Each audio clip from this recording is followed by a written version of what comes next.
Hello? Hello, hello?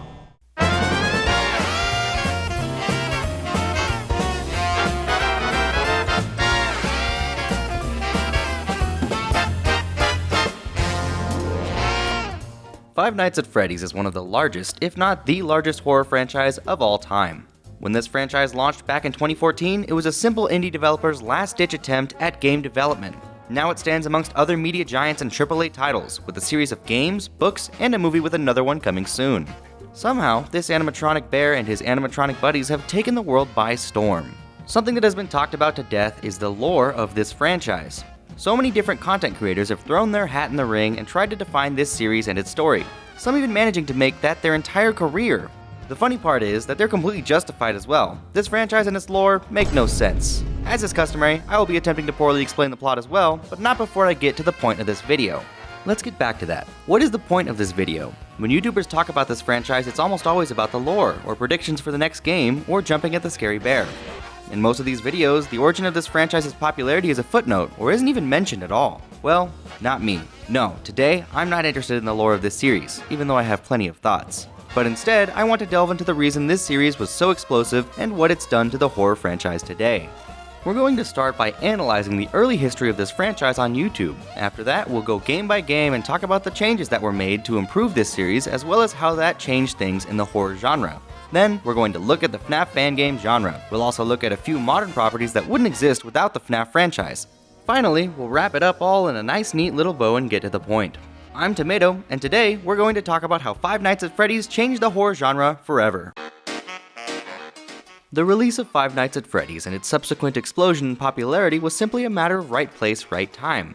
Indie horror in the early 2010s was still finding its footing, but thanks to the work of popular YouTubers like PewDiePie and Markiplier, horror content was in hot demand. Creators like these had garnered massive fan bases thanks to their gaming content, and that wasn't about to change. YouTube was still a platform full of exploration and pioneering back in that day. There weren't shorts, there weren't as many content farms, and it came down to who you were as a creator and how entertaining you were. I don't think Scott Cawthon quite knew what he was getting into when he made this game. His previous attempts at game creation had fallen flat, having a collection of mixed reviews on his Christian gaming content. His latest failure, Chipper & Sons Lumber Company, had been bashed for its creepy, almost animatronic-looking designs. Scott, unlike most modern game developers, decided to learn from his mistakes and began working on Five Nights at Freddy's. In interviews in the past, Scott had gone on record and said this was his last attempt at game development. It was quite literally FNAF or bust. Five Nights at Freddy's was released on August 8, 2014, passing its 10th anniversary rather recently. FNAF took the internet by storm. Just 4 days after the game released, our aforementioned major YouTubers began releasing their videos of this game. Can you tell me off the top of your head what Markiplier's top 3 most viewed videos of all time are? In first place, we have Meow, a short video of Markiplier editing his mouth over cats and saying meow, clocking in at a whopping 367 million views. In second, the sequel to Meow, Woof, was released, clocking in at 155 million views. And taking home the bronze medal in third place is Markiplier's FNAF video, clocking in at 123 million views. Of course, it's garnered that many views over the span of 10 years, but even so, that serves as a testament to how popular this game was. Old Markiplier wasn't the only one to see the appeal of this game either. Another popular YouTuber at the time, Jacksepticeye, managed to see the same amount of success from this series. Of his top 5 most viewed videos, 3 of them are FNAF animations made for his channel. Gameplay videos weren't the only thing that popped off with this franchise either. Remember earlier when I said this series and its lore made no sense? Well, YouTubers took it upon themselves to solve that. Game theory saw an explosion in popularity after FNAF. Of their top 5 videos, 4 are FNAF related. They have over 75 videos on solely this franchise as well. Some channels even use FNAF as their springboard to popularity. Channels like Dawko, Fusion Z Gamer, and FNAF experienced major growth simply by going all in on FNAF. Remember that interview I was talking about? Dawko was able to get one simply through his dedication to this series. How about music? The Living Tombstone, arguably the biggest name in video game music, has garnered over 1 billion views over their first 4 FNAF songs. They're even in the FNAF movie. Other channels like JT Music and Tryhard Ninja also have songs based on FNAF that hold their #1 most viewed spot. Even modern channels that got their start much more recently like The Bones 5 achieved massive success thanks to their FNAF content. Am I saying these channels owe all their success to FNAF? No, not by a long shot. All of these creators that I've listed in this segment are extremely talented and deserve 100% of the success they get. Even so, without FNAF, I don't think these channels would be nearly as recognized as they are today.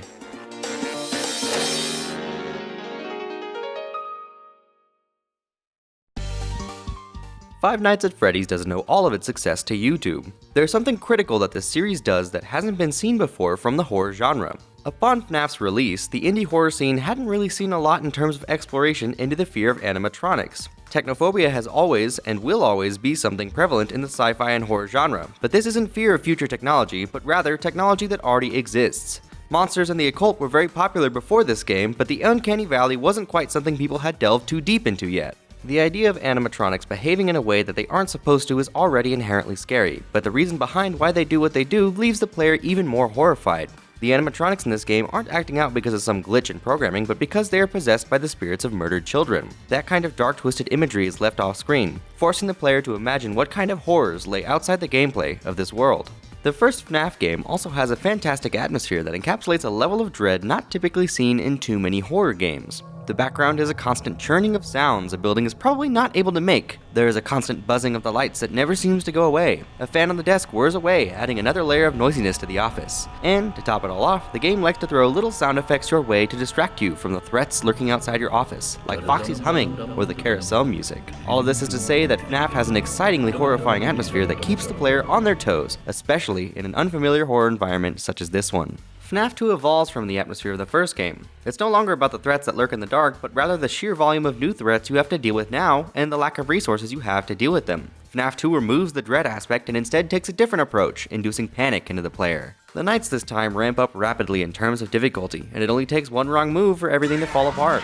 To add on to this, the animatronics have a new coat of paint, looking nice and shiny, while another set are even more decrepit than they were. Adding on to all of this, the lore you get from this game is equally, if not more frightening. In the last game, newspaper clippings spoke of a mysterious killer who lured 5 kids away and ended their lives. Now we get to see that mysterious killer in action in the form of Atari-style arcade games. These games are not only time period appropriate, but they show us who the main antagonist of the series is, the purple guy, which we later learn is named William Afton. We're about to learn a lot more about him as we take him on face to face. FNAF 3 again takes a new approach to this series. Gone are the doors, masks, and flashlights of the old games. Now all you have to fight back is a faulty system and some terrible cameras, with an audio lure that doesn't even work sometimes. To compensate for this, you're only up against one threat this time: Springtrap. This monstrosity is what you get when you combine body horror with animatronics. In this game, we learn that William Afton was caught in an animatronic suit and spring-locked inside. His death was so agonizing that somehow he couldn't even die, and was forced to suffer in the suit for 30 long years. Eventually, he was brought to Fazbear Fright's horror attraction and was turned into the main event. Our series protagonist, a character we'll later learn is named Michael Afton, burns the location down in the hopes that all of this ends. It of course doesn't, and the series marches onwards towards better and darker stories.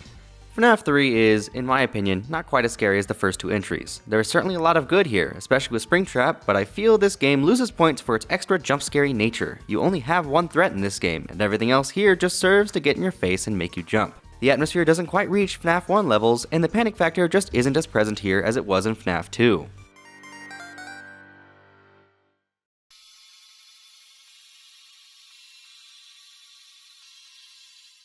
FNAF 4 once again innovates and improves the series once more. By this point, the series is more involved in the story, giving you more deliberate storytelling from the arcade games instead of making you hunt for them. FNAF 4 abandons the uncanny realism of the first 2 games and the body horror of the third game, this time distorting the animatronics into proper nightmares. In this game, you play as the Crying Child, the younger brother of Michael Afton. This kid is supposedly on his deathbed, being tormented by the nightmares of his father's creation. You're once again armed with a flashlight and doors, but now the animatronics are easily more terrifying. You're no longer presented with the realistic depictions of those animatronics, but instead presented the fears of a dying child with no one to comfort him. This game has a fantastic atmosphere as well as terrifying gameplay. This entire game revolves around listening very closely to your surroundings, unless you want to risk letting the monsters in. The animatronics are appropriately scary, following the design concept of more spikes equals more scary. The jump scares are also a lot more effective in this game as well, as the listening aspect requires you to keep the volume high, making the jump scares louder as well. This game is also the first and really only game in the series to feature a sort of boss fight in Night 5, pitting you against the terrifying Nightmare Fredbear. Fredbear is meant to represent the culmination of the Crying Child's nightmares, as this monstrosity was ultimately the one responsible for ending him. When this game released, it was meant to be the final chapter of Five Nights at Freddy's, but then we get FNAF World? While not the typical FNAF game, FNAF World is not without its merits. For one, it's a fun-as-hell RPG. The game has a fun art style and pays homage to the games that came before it. The gameplay loop is pretty addictive, and it's pretty fun to try and put together the ultimate team of FNAF characters. In a way, this game is a lot like Pokemon, but instead of cute little creatures, you instead collect animatronic monsters. It's a pretty solid addition, but not a lot to add in terms of the horror genre. After this game's Halloween update, however, this was going to change. The Halloween update, or Update 2, hinted at Scott's next game, which would see a return to the horror games we were used to. FNAF Sister Location sets itself apart from the other games in that it doesn't follow the typical gameplay loop of the first 4 games. Sister Location instead takes a much more story-heavy approach, sprinkling in different gameplay styles in between bits of lore. This game ditches the spikes and claws of the last game and instead goes for a much more futuristic approach with creepy faceplates that shift with the animatronics, giving it a more-than-meets-the-eye vibe. This game's villain is another member of the Afton family, Elizabeth Afton. Elizabeth, after disobeying her father's wishes, goes to see Circus Baby. Unbeknownst to her, Circus Baby was built with the motive of capturing kids and harvesting their remnant, a material with mysterious properties. Unlike other kids, however, Elizabeth instead possesses Circus Baby. She teams up with the other animatronics in the hopes that they will be able to use series protagonist Michael Afton's body to escape from their underground facility. This game is decently scary, featuring one of the most underrated jumpscare noises in the series. The atmosphere doesn't quite reach FNAF 1 levels, but the body horror has returned once more in an as gruesome fashion, this time in the form of the Scooper. There are also equally horrifying concepts within this game, like the idea that these robots were built to kidnap children for William. Overall, this game puts on a pretty solid performance and sets us up nicely for what would be the finale of this arc in FNAF history. Pizzeria Simulator is sort of a celebration and a conclusion to this part of FNAF history all bundled into one. It features a tycoon-style gameplay element in the day segments and a sit-and-survive element similar to the first FNAF game during the night. We also see the return of all of the iconic characters of this franchise, featuring an even worse-looking Springtrap, Scrap Baby, Molten Freddy, and the puppet trapped inside Lefty. All of them together in one place. In one final attempt to end all of this, Michael Afton unintentionally works with Henry Emily, the co-founder of Freddy's, to put an end to all of this suffering of the past. Henry steals the show with one of gaming's greatest speeches. Of course, this wasn't the end of the franchise, but it was the end of this chapter of FNAF. I promise I'll get back to the main topic in a little bit, but I really want you to listen to this speech again. This is, in my opinion, the best moment in all of FNAF, and I want to give it the credit it deserves. Connection terminated. I'm sorry to interrupt you, Elizabeth, if you still even remember that name, but I'm afraid you've been misinformed. You are not here to receive a gift, nor have you been called here by the individual you assume, although you have indeed been called. You have all been called here, into a labyrinth of sounds and smells, misdirection and misfortune. A labyrinth with no exit, a maze with no prize. You don't even realize that you are trapped. Your lust for blood has driven you in endless circles, chasing the cries of children in some unseen chamber, always seeming so near, yet somehow out of reach. But you will never find them. None of you will. This is where your story ends. And to you, my brave volunteer, who somehow found this job listing not intended for you. Although there was a way out planned for you, I have a feeling that's not what you want. I have a feeling that you are right where you want to be. I am remaining as well. I am nearby. This place will not be remembered, and the memory of everything that started this can finally begin to fade away, as the agony of every tragedy should. And to you monsters trapped in the corridors, be still, and give up your spirits. They don't belong to you. For most of you, I believe there is peace, and perhaps more, waiting for you after the smoke clears. Although for one of you, the darkest pit of hell has opened to swallow you whole, so don't keep the devil waiting, friend. My daughter, if you can hear me, I knew you would return as well. It's in your nature to protect the innocent. I'm sorry that on that day, the day you were shut out and left to die, no one was there to lift you up into their arms, the way you lifted others into yours. And then, what became of you? I should have known you wouldn't be content to disappear. Not my daughter. I couldn't save you then, so let me save you now. It's time to rest, for you, and for those you have carried in your arms. This ends, for all of us, in communication.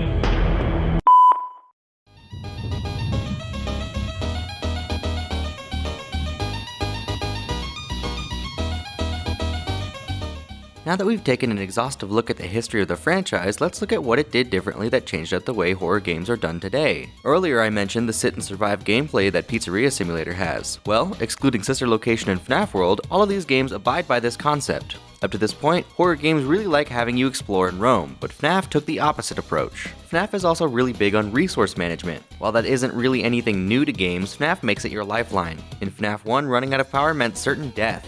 It was the same way with a music box and flashlight in FNAF 2. Or the systems in FNAF 3. FNAF is also a big fan of hiding story elements in the most obscure places possible. In FNAF 1, the most story you could find was by looking for newspaper clippings on the wall, or by analyzing every single word Phone Guy said. In FNAF 2 and 3, you had to go hunting for arcade games, either by dying or by sifting through clues in other segments of the game. FNAF 4 gives you just a bit more with its in-between arcade segments, but even this game leaves you with more questions than answers. FNAF's storytelling style was complicated, and players couldn't get enough. That kind of convoluted story has kept the fanbase engaged for years, theorizing and forming their own ideas on what the story could be. FNAF is also responsible for a massive influx of fan games and spin-offs. GameJolt, the less popular gaming browser to Steam, has a page dedicated exclusively to FNAF fan games. In the early days, indie devs raced to get their own FNAF-like games out. Classic fan games like Five Nights at Candy's, Five Nights at Treasure Island, Pop Goes, The Joy of Creation, and more all released in a constant stream of FNAF-related content. This kind of constant cycle of game development and release helped FNAF maintain its popularity for as long as it has. Every time Scott released a new game, the fans would race to put their own unique spins on it. My personal favorite games, the Day Shift at Freddy's trilogy, even adapted the games into their own unique stories altogether, ditching the sit and survive mechanics for a choose-your-own-adventure style game complete with plenty of jokes, twists, and an ending that could make a grown man cry. All this is to say that we wouldn't have all these aspiring game devs without FNAF. This Spooky Bear game changed the playing field for gaming. You'll notice earlier that I didn't lump Security Breach in with the rest of the games I forewent talking about. That's because Security Breach is directly responsible for a newer era of free-roam horror games. While Security Breach was riddled with its own problems, it did something the series had never done before: give the player the ability to go wherever they wanted. While this game did come out later than the next property I want to talk about, I'd argue that this game would not have come out without Security Breach directly inspiring it. Without Security Breach, I don't think we would have ever gotten the game Poppy Playtime, or the games that followed it. Poppy showed the world that the free roam gameplay of old wasn't dead, and it inspired its own collection of games that would attempt to imitate it to varying degrees of success. It's important to remember, however, that without the work FNAF put in before it, this game might not have ever existed. I could dive deeper down this rabbit hole and explore what Poppy's inspired, but that would require me to talk about Garten of Banban, and I think I'd rather do literally anything else. FNAF is directly responsible for the mascot horror genre. Without FNAF, we don't get games like Bendy and the Ink Machine or Baldi's Basics. FNAF just so happened to be the spark that caused a sort of renaissance within the indie horror genre. Developers were emboldened to get their own IPs out there, and thanks to the perfect storm of popularity on YouTube, these games saw the same levels of success FNAF did. While these games hold merit on their own, I don't think they would have enjoyed that boosted level of popularity without FNAF. This one game really did set into motion the horror scene that we are experiencing today.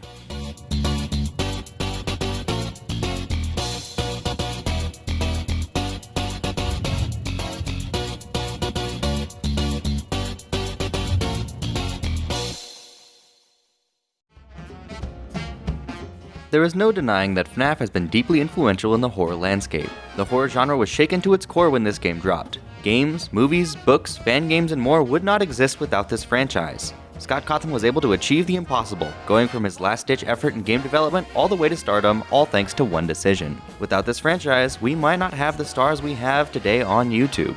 Personally, this franchise has been something I've grown up with. I remember being in 6th grade looking for something to watch and finding out about this franchise. I watched every single Markiplier upload for every single FNAF game he played. It feels strange to look back on this franchise now as an adult about to graduate college. I think it's important to emphasize the significance this franchise had on so many of us. This game means a lot to a lot of people, including me. If I can say anything to end this video off, then it's thank you.